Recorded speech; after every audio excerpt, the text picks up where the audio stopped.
নমস্কার, আমি ডক্টর দীপানিতা পাল, homeopathy consultant. আজকের আলোচনার বিষয় হচ্ছে আপনারা কিভাবে বুঝবেন আপনাদের শরীরে ইউরিক অ্যাসিডের পরিমাণ বৃদ্ধি পেয়েছে। মানে হচ্ছে আপনারা কোন কোন শারীরিক লক্ষণ প্রকাশ পাবে যদি আপনাদের শরীরে ইউরিক অ্যাসিডের পরিমাণ বৃদ্ধি পায়।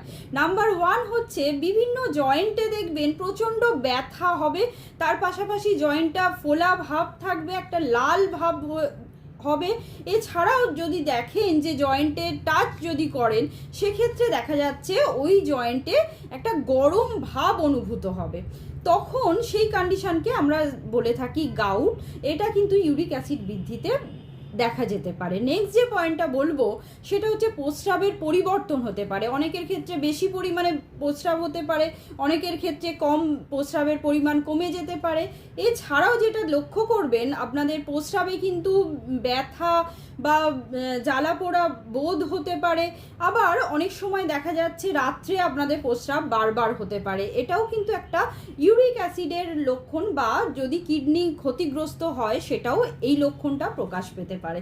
নেক্সট যে পয়েন্টটা আপনারা খেয়াল রাখবেন, কিডনি স্টোনের ক্ষেত্রে মানে অনেক সময় এই ইউরিক অ্যাসিড যদি বেশি কনসেন্ট্রেটেড হয়ে যায়, সেক্ষেত্রে কিন্তু কিডনি স্টোন হওয়ার চান্স বেড়ে যায়। এই কিডনি স্টোন যদি হয় সেক্ষেত্রে আপনারা দেখবেন পিঠে বা কোমরে একটা ব্যথা অনুভূত হবে। এর পাশাপাশি যেটা অন্যান্য যে লক্ষণগুলো প্রকাশ পায় তার মধ্যে হতে পারে ক্লান্তি, খুব অল্প পরিশ্রমেও হাঁপিয়ে উঠছেন। এছাড়াও আপনারা দেখবেন যে আপনাদের গায়ে অনেক সময় র্যাশ বেরোতে পারে এই ইউরিক অ্যাসিড যদি বৃদ্ধি পায়। তাই বেশি যদি তীব্র ব্যথা থাকে, চলাফেরায় প্রচণ্ড প্রবলেম হচ্ছে, তাহলে অবশ্যই একজন ডাক্তারের পরামর্শ নেবেন। ইউরিক অ্যাসিড নিয়ন্ত্রণের জন্য 4টি খাবারকে কিন্তু আপনারা যদি বেশি থাকে দেখেন পরীক্ষার মাধ্যমে, তাহলে 4টি খাবারকে আমরা অ্যাভয়েড করতে বলি। যেমন হচ্ছে নাম্বার 1 হচ্ছে আপনারা অবশ্যই চেষ্টা করবেন সামুদ্রিক খাবার বা সামুদ্রিক মাছকে অ্যাভয়েড করতে।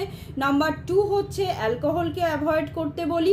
এছাড়াও আপনাদের অতিরিক্ত চিনিযুক্ত যে খাবার সেটাকে আপনারা বর্জন করার চেষ্টা করবেন।